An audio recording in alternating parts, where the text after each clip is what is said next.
IBGE divulga número oficial de habitantes em Catanduva. SEI que investiga a Associação Bom Pastor realiza conduções coercitivas. Plano de ação da Lei Paulo Gustavo é aprovado e Catanduva receberá R$1 milhão.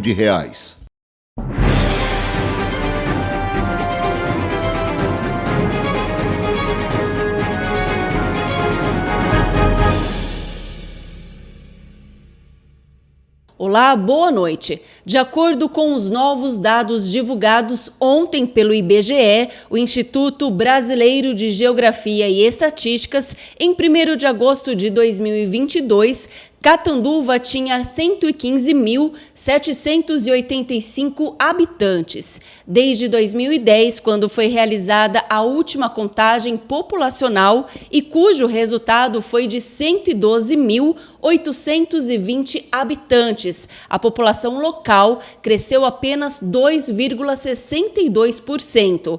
Ou 2.965 pessoas. O resultado do censo de 2022 mostra que o crescimento populacional do município foi de 0,08% ao ano, no período índice bem inferior à média nacional, que, segundo o IBGE, foi de 0,52%. Os dados divulgados pelo IBGE ainda mostram que o número de domicílios em Catanduva passou de 41.736 em 2010 para 52.522 no ano passado.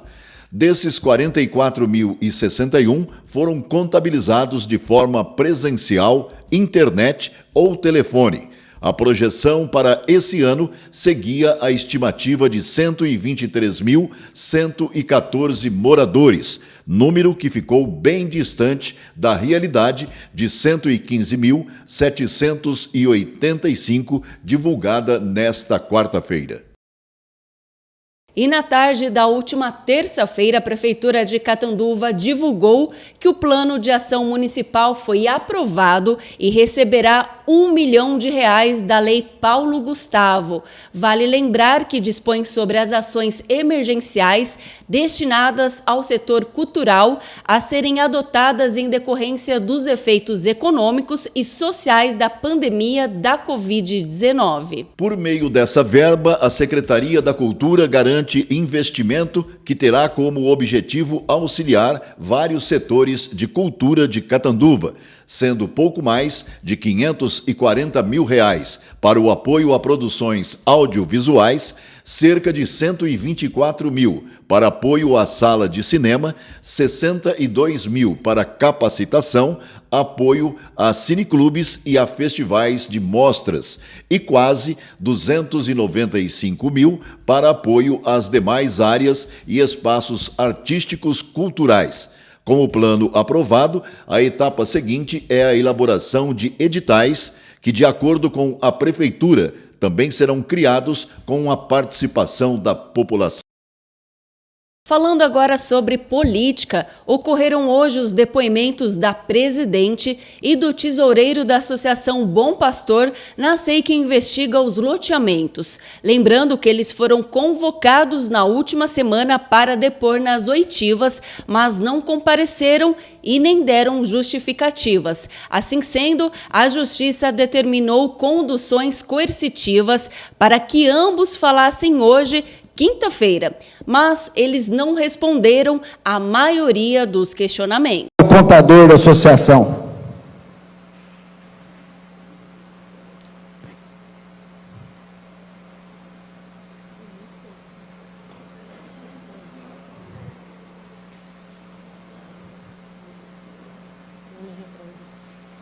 Não me recordo o nome. Você, como presidente da associação, não recorda o nome do contador da Associação Bom Pastor? Não me recordo. Quem é o advogado da Associação Bom Pastor? Dr. Renan Bertolo. Como presidente da associação, qual é o valor bloqueado da associação na ação civil pública? Posso conversar com o advogado? Pode. R$70 mil. Só para frisar, o valor bloqueado da associação na civil pública é de R$70 mil. Isso.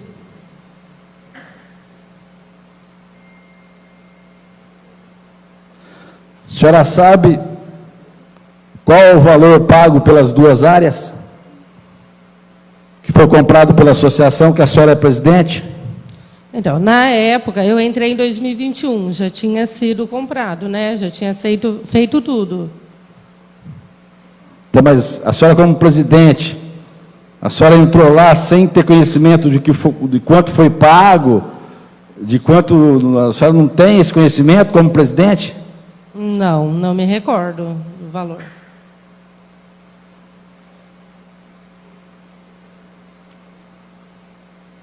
Vocês comercializaram esses terrenos? Não. Tá, as pessoas, a senhora não comercializou os terrenos? A associação não comercializou? Eu não estou entendendo. Eu posso perguntar para o advogado? Pode. Nós escolhemos a área e juntou todos os associados. Sim.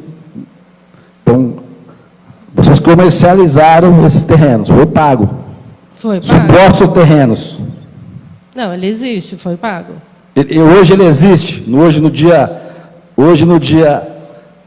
de hoje, dia 29/6/2023, existem os lotes. A área total, sim. Os lotes, não. Ainda não.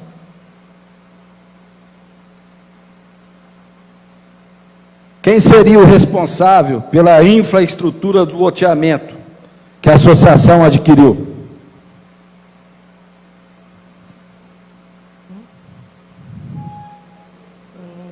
Pela ordem, a senhora tem que perguntar se a senhora vai responder, a senhora tem que responder ou a senhora tem que pedir para a gente da comissão um auxílio para o advogado. Deixa eu fazer a mesma pergunta. O senhor tem todo o direito de não recordar. O senhor, como tesoureiro e mexe com as finanças da associação, o senhor não sabe quem que é o contador da associação? Não me recordo. Quem é o advogado da associação? Agora não me recordo, acho que é Luiz o nome. Mas a sua esposa esteve aqui e disse que é o doutor Renan? Ele está me representando aqui. Qual é o valor hoje que a Associação Bom Pastor, o senhor sendo tesoureiro, mexendo com as finanças, qual que é o valor hoje que a associação disponibiliza em cofres? Eu me recordo, tem uma conta que está bloqueada em R$70 mil. As outras contas, agora não vou me recordar valores total. Então, senhor Rogério Domiciliano Pinto, tesoureiro da Associação Bom Pastor, o senhor não sabe e não se recorda quanto a associação tem em caixa? Hoje não, todas as contas não.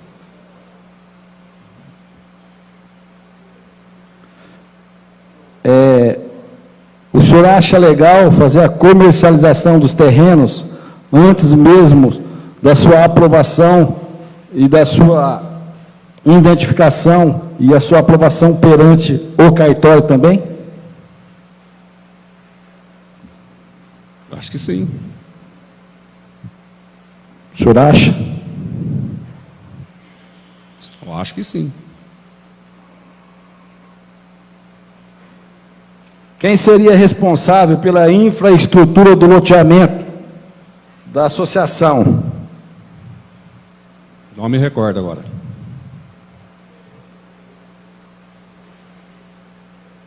Quem é o engenheiro da associação? Não me recordo.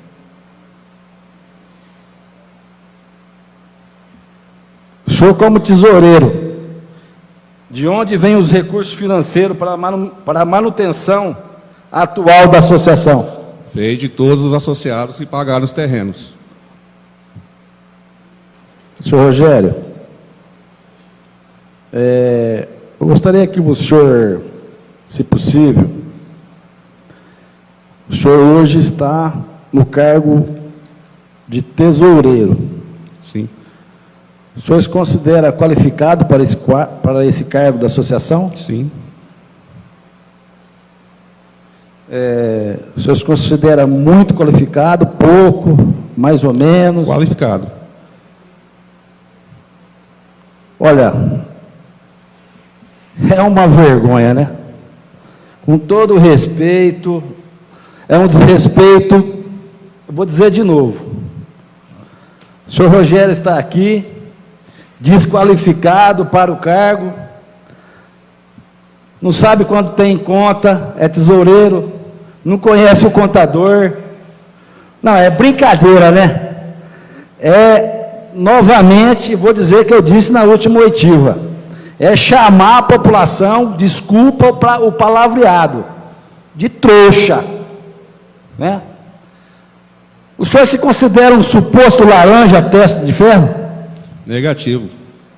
Não, porque, vocês vão me desculpar, a presidente não sabe quem é o contador, o tesoureiro da associação não sabe quem que é o contador, o tesoureiro que mexe com as finanças não sabe quanto tem em caixa, o tesoureiro e a sua esposa tem um valor aqui que ele disse de R$6.000 e se intitula como de interesse social. Ó, eu devo estar vivendo em outro mundo, porque não é a realidade nossa de Catanduva. Eu vou fazer uma pergunta como cidadão. Rogério cidadão, o senhor considera justo há mais de 5 anos, pessoas simples, tirada supostamente da própria boca, do seu alimento, e há mais de 5 anos não ser entregue esses lotes? O senhor considera justo? Como um cidadão, que eu estou vendo que o senhor é um cidadão de bem? Não vou responder. É brincadeira, né? Você está chamando no teu peito coisa de Marcos Zerbini, coisa de Creuza, coisa do Padre Oswaldo, que esses caras têm processo até na tampa. Você está chamando tudo no seu peito e da sua esposa. Tem um processo correndo sobre segredo de justiça no fórum. Vocês estão chamando tudo, você está chamando a responsabilidade para você. Eu vou te antecipar o que vai acontecer lá na frente. Você e sua esposa, olha o risco que vocês estão correndo um risco tremendo de ficar preso, ir para a cadeia. Você acha que vale a pena você defender o Marcos Zerbini, estelionatário? O cara comete estelionato em todas as cidades do estado de São Paulo. O cara faz política para tentar se reeleger. Graças a Deus o povo deu o troco. Ele tem loteamento em Novo Horizonte, para você ter uma ideia, que faz 20 anos, não sai do papel, e Catanduva vai no mesmo caminho.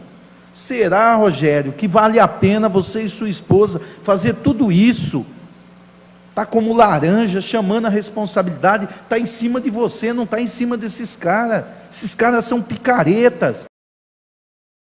E como nós anunciamos essa semana aqui no Jornal Conecta, a Fundação Padre Albino vai ampliar seus 2 hospitais, o Emílio Carlos e Padre Albino. O BNDES aprovou o financiamento de R$70 milhões e os recursos serão utilizados na reforma e construção de novo edifício no Hospital Padre Albino e na construção de um novo prédio do Hospital Emílio Carlos, que fazem atendimento particular a convênios e majoritariamente pelo Sistema Único de Saúde, o SUS. Com os investimentos, a Fundação pretende aumentar a capacidade e melhorar a qualidade do atendimento prestado pelos hospitais a Catanduva e 18 municípios da região. Nós conversamos com o presidente da Fundação Padre Albino, o Reginaldo Donizete Lopes. Confira aí as novidades. Hoje vamos ouvir o presidente da diretoria executiva da Fundação Padre Albino, o senhor Reginaldo Donizete Lopes. E, claro, que o assunto não poderia ser outro.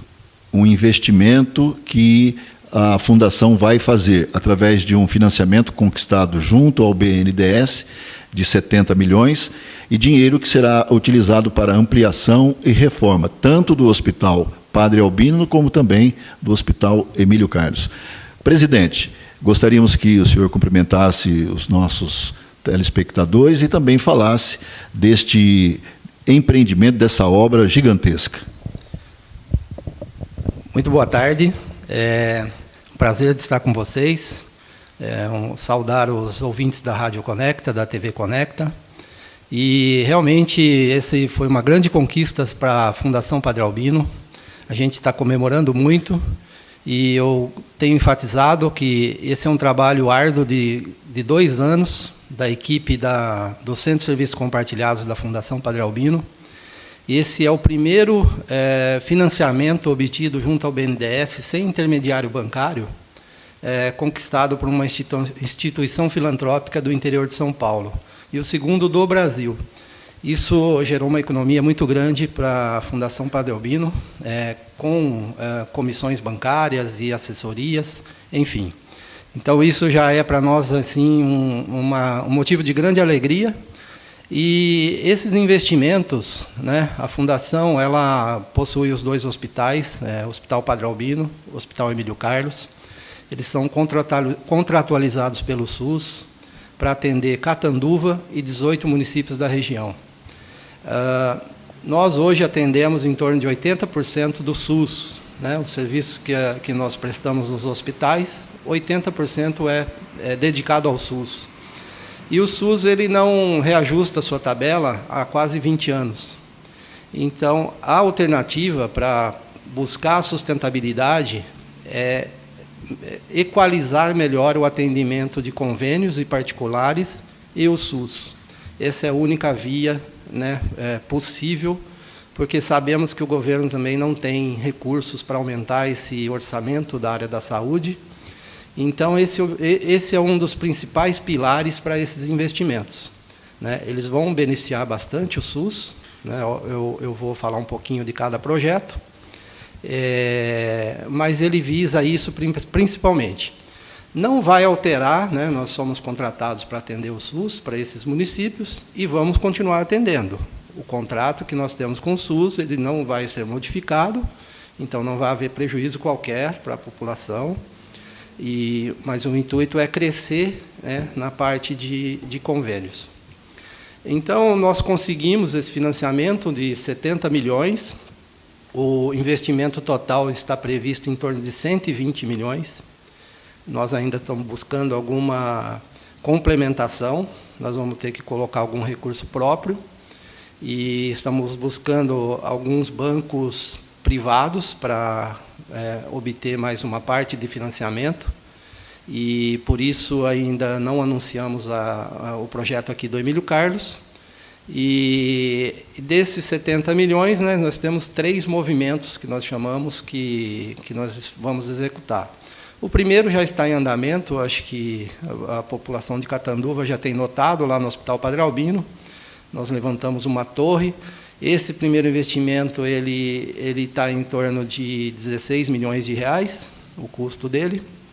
Ele visa principalmente melhorar o conforto e a segurança do Hospital Padre Albino. Tanto a segurança em nível de acesso ao hospital, porque vai contar com catracas, todo o sistema de registro, né, de pessoas que adentram o hospital, quanto na parte de bombeiros em si, né, porque hoje a torre que nós temos de 5 andares, nós contamos com apenas 2 elevadores. E é muito concorrido durante o dia a utilização desses elevadores. Então, vai ser ampliado, vamos ter mais 2 elevadores, e principalmente vai ter uma escada de emergência com portas corta-fogo, escadas melhor dimensionadas dentro dos padrões, porque o prédio lá é bem antigo.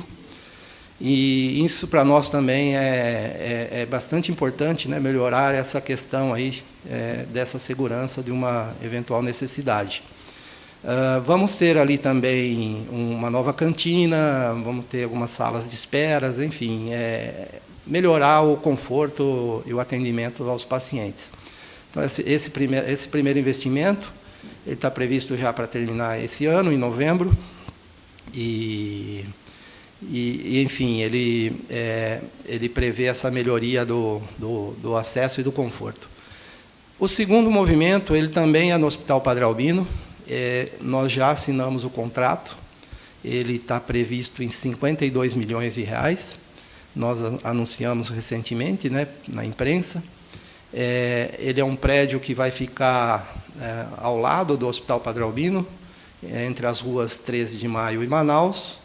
Esse prédio ele vai ter subsolo e 3 andares e vai abrigar alguns serviços, principalmente um novo pronto atendimento, que é o nosso principal gargalo hoje no atendimento para convênios, né? Nós temos um pronto atendimento bastante reduzido, e então o novo pronto atendimento está dimensionado e já prevendo as tecnologias existentes, né?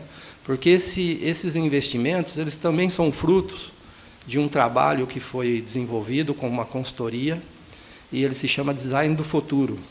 Então, ele fez um estudo das estruturas atuais, o que era necessário, né, de modificações estruturais e também de processo.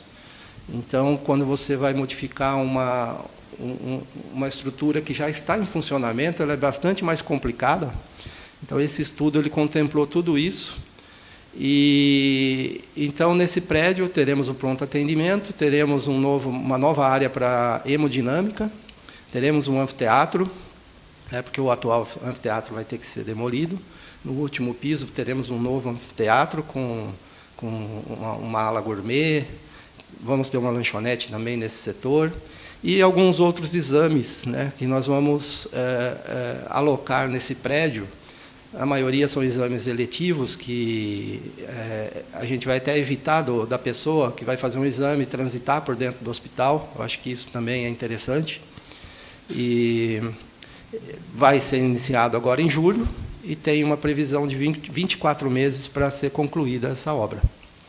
E agora recebemos em nossa bancada o Dr. Júnior Dezuani com o quadro Sua Saúde, Seu Direito.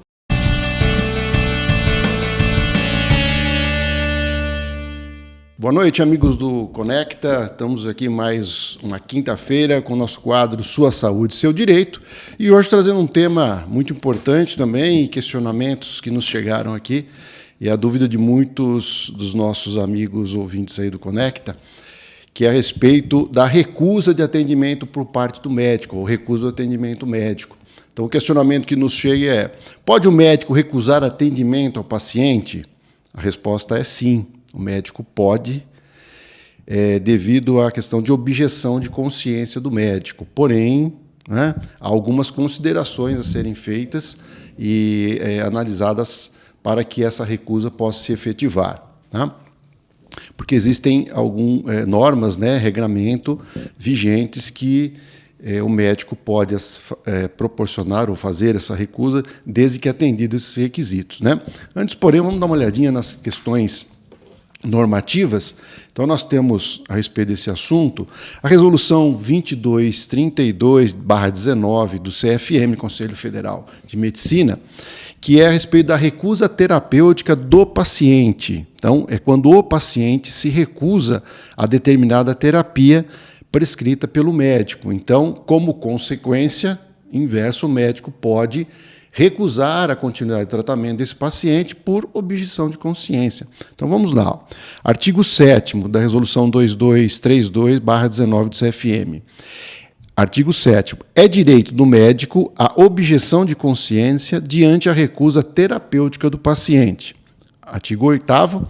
A objeção de consciência é o direito do médico de se abster do atendimento diante da recusa terapêutica do paciente, não realizando atos médicos que, embora permitidos por lei, sejam contrários aos ditames de sua consciência. Ou seja, uma vez que o paciente não aceita, não se sujeita à terapia indicada, o médico também pode, ao seu passo, exercitando o seu direito, de não continuar o atendimento.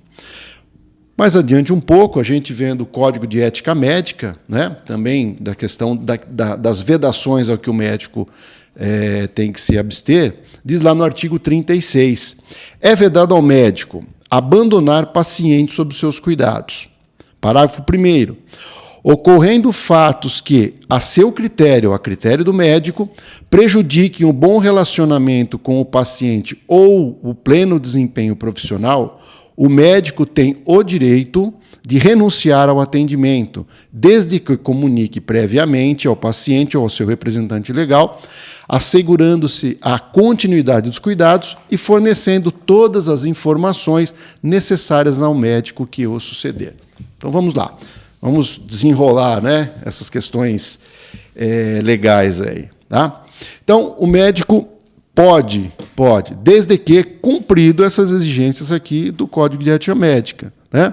Assegurar a continuidade dos cuidados, né? Comunique previamente o paciente ou seu representante e forneça todas as informações. Tá? Então, vamos primeiro, em que casos isso pode acontecer, onde o médico se recusa a atender um paciente? Porque a primeira impressão que nos chega é que o médico fez um juramento, né? Um juramento de Hipócrates, que diz que o juramento de atender ao seu paciente da melhor maneira, respeitando a questão da vida, enfim. Mas tem a questão de consciência. O médico pode se ver em algumas situações em que ele não está confortável, vá contra alguma crença, alguma filosofia, enfim, algum modo de pensar, em que ele não está à vontade em realizar determinado procedimento ou continuar determinada terapia. Ao contrário do que pode parecer, isso também é benéfico para o paciente. Porque imagine você, um profissional que vai estar executando, né, um procedimento ou continuando uma terapia da qual ele não está à vontade. Isso pode trazer como consequência final um prejuízo, inclusive, ao próprio paciente.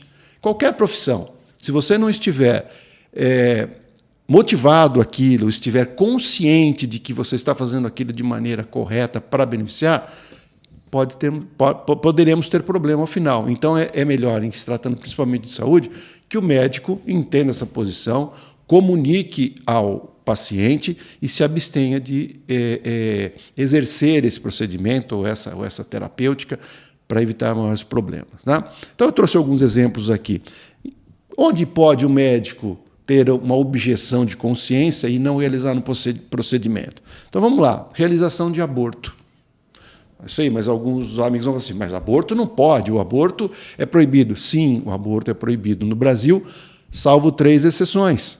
Né? Então, quando a gravidez resulta de violência sexual, quando o feto é anencéfalo, ou seja, o feto é diagnosticado que ele tem a sua concepção, ali, o seu desenvolvimento, o cérebro não desenvolve, então a chance de sobrevida é 0, ou quando a gravidez traz risco para a mãe. Então, nesses 3 casos, é permitido a realização de aborto no Brasil. Então, numa situação dessa, mesmo se configurando uma dessas 3 condições, a pessoa chega no médico e fala, olha, eu quero fazer um aborto, um aborto legal, né, já autorizado, mesmo assim o médico pode falar, olha, independente de estar judicialmente legal isso, eu não faço procedimento. Eu tenho uma objeção de consciência, onde, para mim, a questão do aborto, independente das condições que foi a concepção ou mesmo o problema, eu me abstenho de fazer. É um direito dele.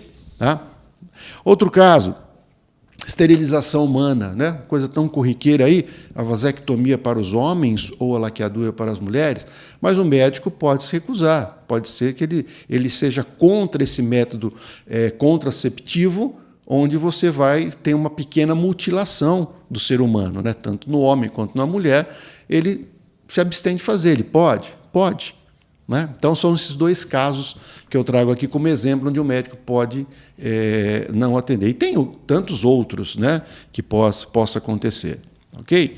Bom, tem agora algumas considerações. Primeiro, em todos os casos o médico pode se abster. Por exemplo, se eu estou numa emergência, sou um médico, de repente chega para eu atender de emergência lá, urgência, um desafeto, né? Ou uma pessoa que me fez muito mal, eu posso deixar de atender? Não, neste caso, não. Eu tenho que superar essa minha objeção de consciência, esse meu motivo para o não atendimento, e num caso de urgência e emergência, o médico deve atender. Ele tem quase que uma obrigação legal. Por quê?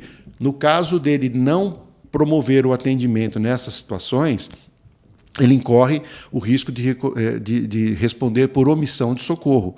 Aí é uma questão até de questão legal, pode até, inclusive, incorrer em um crime. Ok? E também, qual é a outra situação? Eu não posso me abster de atender, ou o médico fazer uma recusa de atendimento, seja qual motivo for, se não houver outro médico disponível para o atendimento. Ok? Então, essas considerações devem ser analisadas, principalmente pelo profissional, para que ele não incorra, mesmo usando do seu direito, mas que ele incorra numa responsabilização e que pode trazer para ele consequências muito prejudiciais. Ok? Uma questão também o médico não tem que explicar para o paciente qual o motivo de que ele está fazendo aquela recusa. Né? Porque é uma questão de foro íntimo, é uma objeção de consciência. E ele não tem obrigação de explicar os motivos, mas ele tem a obrigação de comunicar ao paciente, ao seu representante legal. Né? Ele tem obrigação de passar as informações pertinentes àquele tratamento, àquele paciente, para o próximo profissional que vai continuar o atendimento. Seja o relatório médico, um prontuário médico, comunicação entre profissionais. Se o profissional ligar, ele tem a obrigação de passar as informações para quê? Para que aquele paciente tenha continuidade do tratamento ou tenha o procedimento feito de maneira satisfatória, de maneira correta. Ele não pode criar nenhum tipo de empecilho. Ok? Outro caso também, outra questão importante. Caso não tenha, no momento ou logo em seguida, outro médico na minha recusa de atendimento para que eu possa passar para outro médico, enquanto não tiver outro profissional, o profissional médico deve acompanhar esse paciente. Ou seja, deve acompanhar o paciente até que seja indicado, até que seja identificado o próximo profissional que irá cuidar desse paciente. É a responsabilidade, ele não pode abandonar. A recusa é uma coisa, abandono é outro. Ok? Então ele sempre tem essa responsabilidade. Tá? Então, quando você se deparar com uma situação dessa, caso o médico se recusar, é um direito dele. Porém, ele não pode deixar você como paciente desamparado. Ele tem que ter todos esses seus cuidados com a sua saúde, até que um outro profissional tome conta desse procedimento, dessa terapêutica, enfim. Você deve estar assistido sempre. Ok? Tá bom, meus amigos, por hoje era isso que nós tínhamos para passar para os amigos aí do Conecta. Tá? Lembrando que aguardamos as suas sugestões de programas, de temas e também os seus questionamentos. Tá? Facebook, Instagram, Júnior Dezuani, tudo junto, ou pelo WhatsApp do Conecta, 17 99248 9494. Boa noite, até quinta que vem.